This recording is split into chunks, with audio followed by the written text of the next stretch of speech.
Ladies and gentlemen, I present to you Waliogongewa FC.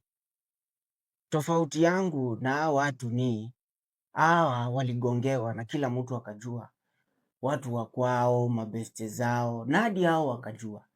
Mimi labda nishaigongewa, lakini mimi sijui na hakuna mtu anajua. Kugongewa iko, lakini uchungu inakuanga wewe kujua na watu kujua.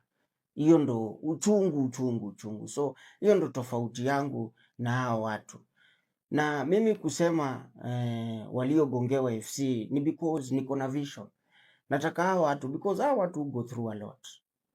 Hii waliogongewa FC sikuwe tu jina, waichukue wafungue timu ya ball.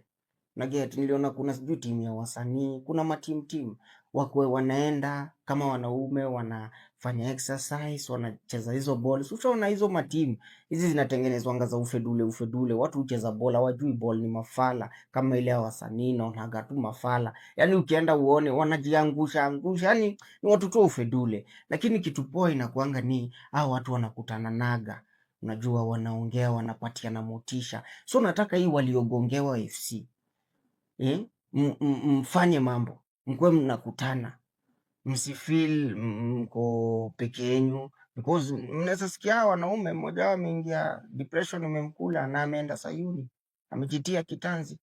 So ni best na watengenezea platform au wanaume na get waanze kitu hii 2026.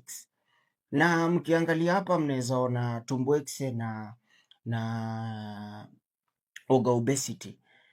Tumbwekse na Oga Obesity ni substitutes because hawa pia ni victims, walifanywa vibaya na tudada lakini hawa ni victims of